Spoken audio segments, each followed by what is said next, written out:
Hey everyone, Matt Schrantz, Design Director at Treyarch here. Hi, I'm Yale Miller, the Senior Director of Production, and we're here today for our final dev talk before the worldwide launch of Black Ops 7. First off, just a huge thank you to the community. We've been making a ton of improvements to this gigantic game with multiplayer, zombies, the epic campaign. There's so much to talk about, and the team is ridiculously proud of this game. Right now, we're going to talk a bunch about the changes that are coming for day one and some teases about some stuff that is coming post-launch. So the team has been very hard at work taking in all of the data coming out of the beta.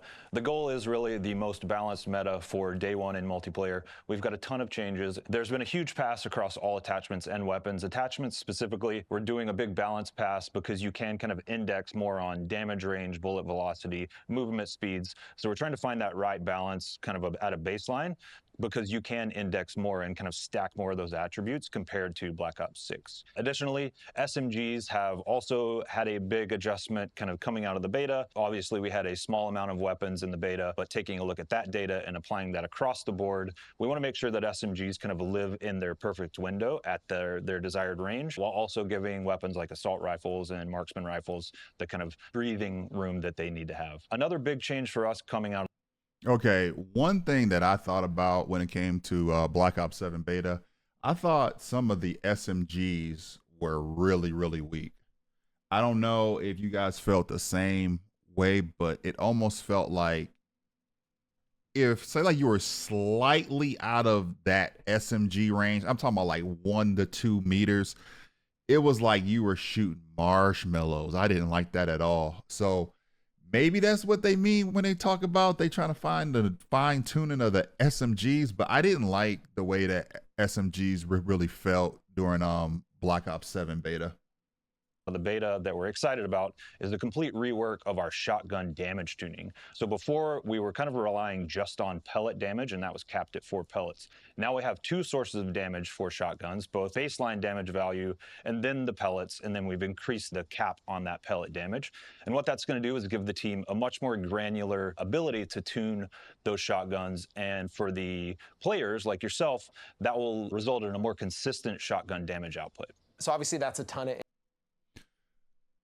That sounds all well and good, because during the beta, I felt like the shotgun, when there was times where like you were up close and you would just get hit markers and just get deleted.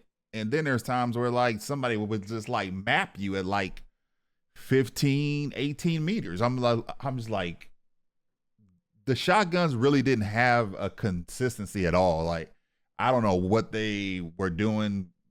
Like, they've had so much data and playtime with shotguns over Black Ops 6 that it kind of doesn't make sense to still be having the same problem when it comes to Black Ops 7. It just doesn't.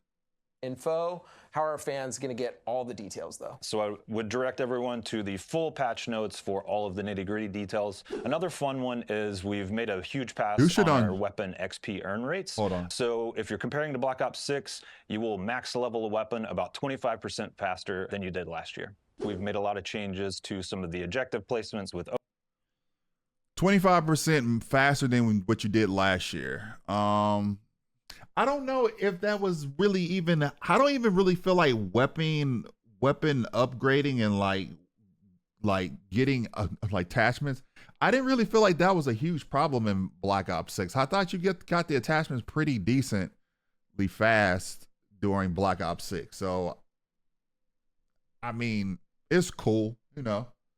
So I feel like leveling a weapon got even faster once they, I know you meant casual players, but like once they brought out casual BR, and then once they brought out casual resurgence, weapon like leveling up weapons and like casuals and BR and resurgence and plunder, I felt like that was really, really fast, because even in plunder, you didn't even have to even shoot anybody or like even take that. You just had to do missions, and it was just like ranking your weapon up like extremely fast.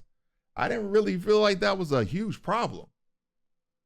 overload, search and destroy bomb sites, and of course, we've taken a look at every single spawn point about 25% faster than you did last year. We've made a lot of changes to some of the objective placements with overload, search and destroy bomb sites, and of course, we've taken a look at every single spawn point on every single map to ensure the best possible spawns on day one launch of multiplayer. Coming out of the beta, everybody had a lot of feedback on doors. We said this before, but the team has also went through every map again to make sure that we can remove as many doors as possible where it makes sense. And then, of course, we've been making lighting passes to ensure that signature Black Ops vibrancy for the launch of Black Ops 7. Okay, so he just spoke on doors. They are just really trying. They just really keep trying to play us with these damn doors. And I'm glad they recognize. See, this is what makes me upset and frustrated about Call of Duty, right? When they had no competition, right? And people were complaining about certain things. They were just like, look, this is how the game is going to be played. Deal with it, right? As soon as like they got these sliding doors that people can just hide behind, right? Just hide behind sliding doors. And people were like complaining about it. They changed it in days. They fixed it in days. So all the stuff that you were telling us a long time ago about how certain things couldn't be changed, or the data said this and the data said that, and then now you're just changing stuff. Hey, we're listening to you guys. We're listening. Where was all the listening a couple years ago when you had no competition? Like what? And then, of course, we've been making lighting passes to ensure that signature Black Ops vibrancy for the launch of Black Ops 7. So 20v20 skirmish. Yeah, so the team has been hard at work on making a ton of updates to Skirmish 20v20. We're very excited for everyone to get their hands on it on day one. So some more exciting details for our brand new 6v6 Overload, and of course, the new third mode for CDL and competitive. We've gotten a lot of feedback. Overload. How did you guys like Overload? When it came to the beta, they always force a new game mode on us, right? They always make us play a new game mode. How did you guys like Overload? Like, I don't understand. For me, this is just me personally. I hated it. But when I played it, I did really, really good in it. But I hated it. And I don't know, and I can't even describe why I even hated that game mode so much. Maybe it's because how the other players played it. But I didn't like it that much. But I've rarely lost when it came to that game mode. It made people move around. Yes and no. Yes and no. But it did make people move on more. Coming out of the beta, and of course our time with the pro players and the CDL. Coming in season 1, we've now got the ability to force a pistol when you pick up the objective overload device, and then we've reworked our overtime mechanic to allow for some more exciting plays. So this one will, if you are down by 1 and you are holding the objective when the round ends, we're actually going to give you a little bit more time to try to push that objective forward and capture, at which point it will go to that fun sudden death overtime. Those are the big changes coming for season 1 and Overload. The team has been hard at work across all game modes, including Overload, on some more tuning changes. So we've got some fun changes for perks, the first of which, we've increased the minimap visibility radius for the perk Vigilance. Our brand new perks Blast Link and Charge Link have increased score assist radius. We've increased the elimination assist event score for Tactician Specialty. And then don't forget about all of the changes that we made based off of your feedback coming out of the beta for perk distribution and some of those combos to make for chunkier perks. So for equipment, Hold on. Let's talk about these goddamn perks. And I'll say this, and I'll say it many, many a times. Call of Duty is at a point where they can really not give us new weapons. And then if they stay boots on the ground, they really can't really give us too many different types of maps that feel differently. And the only thing that they can change about the game that's going to make a drastic change is the perks. That's really the only thing that they can change. They can change equipment and perks.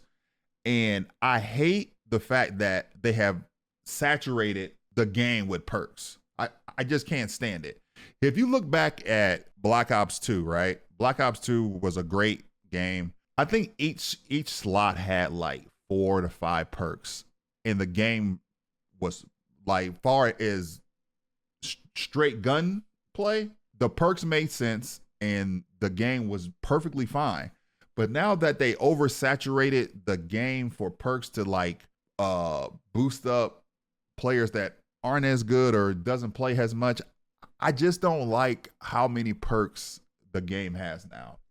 It's just overly done. Actually reducing how long your HUD is scrambled when you get hit by an EMP grenade. For the needle drone lethal, we're increasing the range at which you'll see the HUD warning, just so you're a bit more aware of when those bad guys are coming your way. We're making a big pass across all field upgrades on their charge and earn rates, so you can get those a bit more consistently. For score streaks, one that I'm personally excited about is we've drastically improved the messaging when you earn those. I'll speak for myself. I earn a lot of score streaks, so I want to make sure that I don't miss those notifications. And then we've made a big pass across hits to kill for all score streaks to make sure that everything's kind of in a really well-balanced state there. And another really exciting one is we've made a pass for all of our overclocks across lethals, tacticals, field upgrades, and score streaks.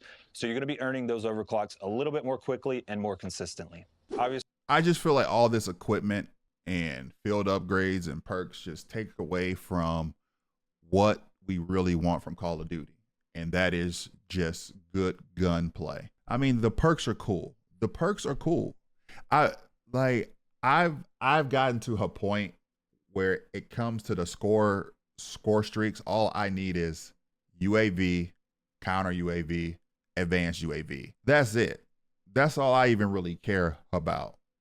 Now, all these streaks are cool when they first come out, right? Oh yeah, I like earned a chopper, or I mean, I earned a robot that got a gun to it, and I can jump into it and run around and stuff. All this stuff is all well and good when the game first comes out, but it really gets watered down and gets kind of boring because a lot of people leave. Once you start dropping the high streaks, people just leave. You know what I mean? I've seen it so many times where it's like, oh, he got a goddamn war machine out. Not a war machine, but one of them choppers out, and then people just leave. You know what I mean? So counter UAV, like, I'm just a person that just likes non-lethal streaks, and just to keep adding streaks, like high-end streaks and stuff like that. I mean, it's cool when the game first comes out, but after a while, it just gets, I don't know, it just gets a little watered down and boring. We're very excited about the next level Omni movement with the addition of wall jump. The team's been hard at work, some of which we've talked about, the improvements on the consistency and the fluidity for mantles coming out of the beta. And then, of course, we're continuing to take a look at our slide tuning, just making sure we're in a really good spot to where you don't feel forced to have to use that in an engagement. And like always, we will continue to work with you on our movement tuning in post-launch. The team's obviously been pushing on visuals, audio, just overall fidelity of our animations, visibility. So much work has been going in, and we're really excited for everyone to get to see all 18 of our multiplayer maps. One of the huge problems when it comes to visibility, and I'm just speaking from a PC perspective, that we have to lower every single thing on the settings. We have to either lower it or turn it off. To even to have the game function correctly, we have to run it at the lowest, like, to actually get the best FPS and all this stuff. Like, the game is coded and structured so horribly that you have to immediately go into the game and play the game at a lesser quality just so you can play it. Like, you're going to have visibility problems. You're going to have texture problems when like your overall game is best played on the lowest setting. What are we gonna do? Before we jump to zombies, I want to make sure the fans also know that with Endgame, we're going to have additional content coming to Season 1. More coming on that soon. So that's it for us for the MP portion of the Dev Talk. We're going to throw it over to Kevin to talk about zombies. Hello, everyone. I'm Kevin Drew, Design Director for Zombies, and today we're going to talk about updates that are coming for Day 1 Black Ops 7 Zombies. Weapon updates since beta. We looked at Legendary Rarity and Pack-a-Punch Level 3 damage values, and we did determine that they were a little low, so we increased those multipliers for assault rifles, SMGs, marksman rifles, and shotguns. So Pack-a-Punch SMGs got a damage buff in the short range by 50%. Bullet penetration now works as intended, so you're going to see bullets penetrating a lot more zombies than you did in beta. And then we did slight buffs for the Pack-a-Punch versions of the MXR 17 and the Dravik 45. So why don't they get Kevin a teleprompter like the other two had? Obviously, they had a teleprompter. Why does Kevin not have a teleprompter? Got to get that new 7-inch Sony PlayStation monitor. Oh, 7-inch? How you doing, Dogtown, man? Just a couple of reminders about curse mode. The first is that the score feed is now next to the portrait. So if you think back to the older Black Ops Zombies games, the points will pour out next to the portrait. The mode is actually going to default off the minimap, the score feed, and health bars. And we're aiming to unlock curse mode for everyone within 24 hours after somebody has completed the main quest in Ashes of the Damned.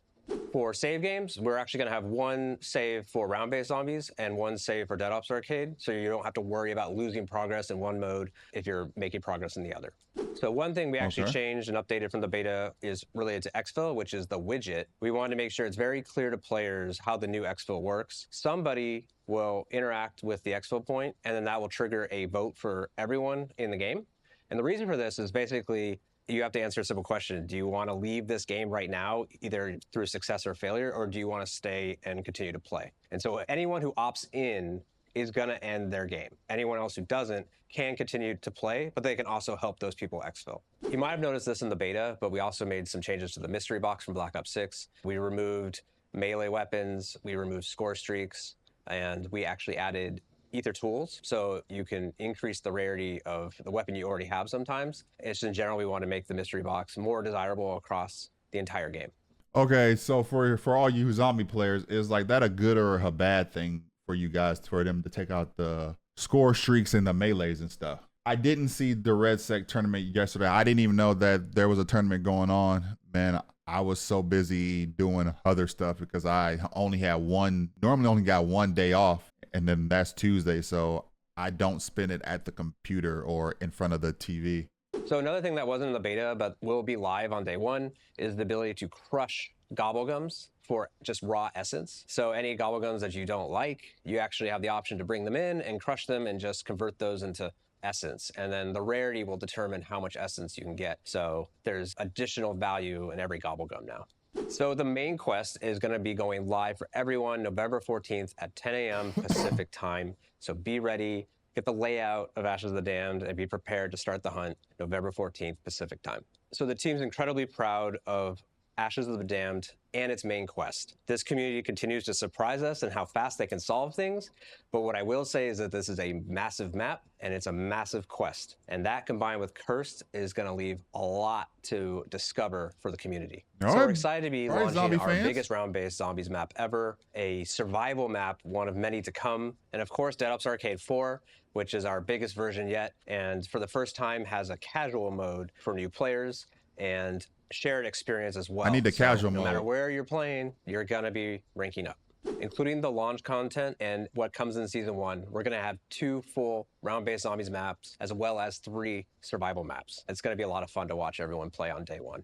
Don't worry, we'll be back with more dev talks. Keep a lookout for the day 1 patch notes, and we will see you all online. I've heard a lot of good stuff in here. I like some of the stuff that they said, especially about the SMGs, about the weapon tuning and all that stuff like that. That was pretty dope. Really, I really feel so far in Black Ops 7, they are really leaning on these perks and this equipment and the field upgrades, and it's just something that I just don't really care about, because all in all, there's a lot of people that just play multiplayer to either A, rank up weapons for Warzone, and B, get camos. And you cannot get camos with lethal kills or field upgrades. You just can't. You gotta be gunning people to get the camo, and that's all I care about, is how fast can I get from the next weapon to the next weapon. At this point, I don't really feel like people even care about, oh man, we just won the game. Well, guess what? I don't care. I just got 20 headshots and I lost. So who's the real loser? It ain't me. That's all I care about. Camo challenges. And you wanna know, it's Call of Duty's fault for people that just care about camo grinding. because MW 2019 was all about camo grinding, and that's like when they brought out the increased skill-based matchmaking so everybody can have fun and everybody plays with their own skill rank and everything. Don't nobody care about, like, if you can't have pubs and ranked almost be the same thing far as competition. Like, you have a ranked play and you have pubs, but there's really no difference in either one because they're both like got skill base in it, right? They both have high skill base in it.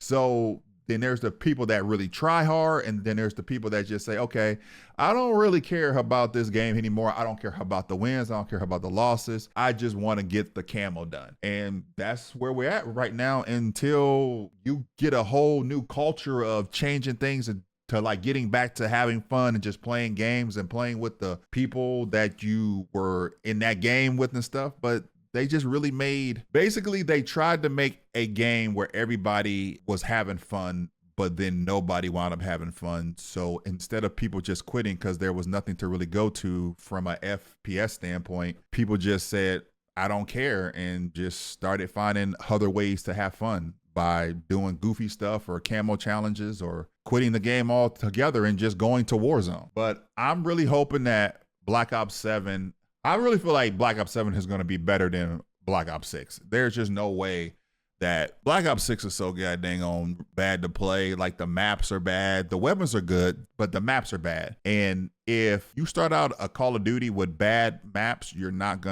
there's just no way to come back from like 12 to 15 bad core maps. It's just no way. All right. That was that. Hey, thank you, Matt, for dropping that video for me, man. I had fun watching it and reacting to it.